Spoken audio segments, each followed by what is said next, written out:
I've always gotten scared of the dark easily. Maybe it was the stories my older brother used to tell me when we were little, always explaining in depth how there were monsters under my bed, and how if I let my closet open at night, I would be dragged screaming into the darkness. Looking back now, I can see how foolish I must have looked to my parents, such as peeing in the bed the first time my night light had burnt out, or the time I had gathered all the pillows in the house to build a fortress, which I then defended with a flashlight and a plastic hockey stick. I was always so skittish and terrified of the things that were never there when I awoke. It must have been hell on my parents to have raised such a frightened child. Perhaps I would have overcome my fear in my high school years, if not for the admittedly funny antics of my older brother, where he had hidden himself under my bed and convinced several of his friends, my girlfriend included, to hide inside my closet. So to make sure the plan came off without a hitch, and to prevent anyone from spoiling the joke, he called my cell phone and told me to meet him at the local gas station to pick up some chips and pop for our zombie movie night. I was so gullible to fall for his trick, thinking that he just wanted some snacks and drinks for us and our dates that night. It was about an entire hour later that I finally realized he wasn't showing up to the gas station, and it was starting to get dark out, so I grabbed our junk food and started heading home, trying to keep ahead of the long dark shadows that were dragging themselves along the town as the sun began to settle behind the hillside. Luckily, my fear of darkness didn't manage to break my nerves, so I was able to climb the front steps and get inside just as the last of the light in the sky went dark. But there I was, alone, in a dark house. I dropped the snacks at the door and went fumbling desperately through the house in search of a light switch. Yet every switch I hit did nothing. It had been the work of my brother's friend, Derek. He had flipped the breakers the moment that they saw me come jogging towards the house. But at the time, I was just a frightened kid searching for the safety of light. Thump. I heard a noise upstairs. Thump. I heard it again. I ran to the closet and searched for a flashlight in the blinding darkness, my hands fumbling around as I desperately rummaged through coats and shoes, until my hand finally found the sweet little tool. Click. I ignited a beam of light into the house with a single thumb movement, giving me the sense of safety I had so desired. Using my newfound weapon against the darkness, I took a deep breath and made my way towards the stairs.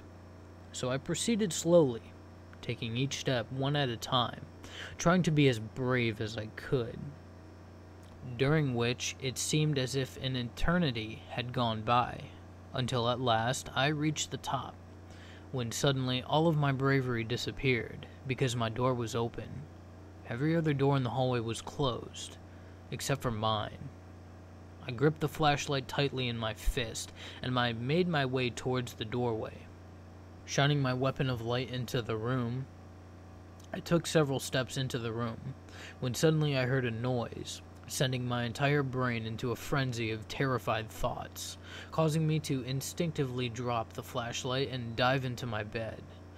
Only after I had wrapped myself into a ball under the covers did I hear a soft sound coming from my closet, a sound almost like giggling, but stifled under someone's hand. But before my brain could translate and process the information, a pair of hands reached up from below and grabbed me. I screamed and attempted to get free, when suddenly I felt the covers around my body become tight, and I was pulled shrieking onto the floor, upon which time I pissed my pants and started bawling my eyes out, as my brother emerged from under the bed laughing, and everyone else was standing around me having a fit of laughter, while I was there pissing myself on the floor. I realized what had just happened. After that night, my girlfriend broke up with me, possibly out of embarrassment, and possibly because the story spread throughout school like a wildfire the next day. It was the worst time of my life, and it was all because of my brother and my fear of the dark. So I planned to get even with him, spending weeks writing out various ideas and storing them away in my closet to prevent unintended eyes from reading my notes. Every night I'd think of better and bigger plans, going through at least 200 pages during that time. Must have been a month that went by when I finally got ready to take my revenge. So, on the weekend, our parents left us alone at home.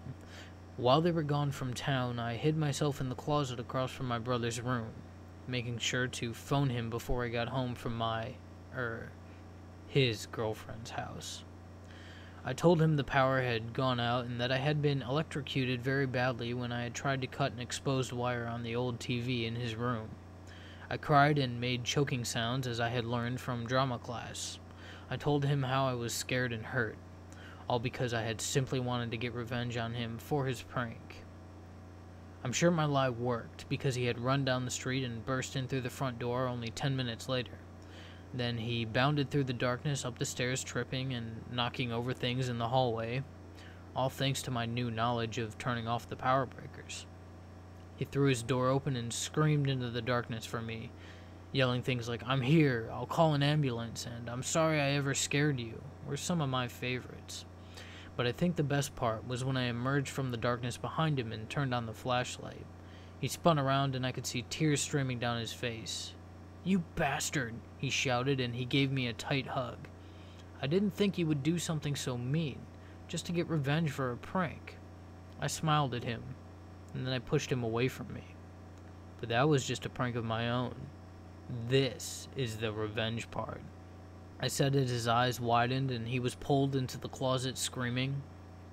Now, to be honest, I was never afraid of the dark because of the stories my brother told me.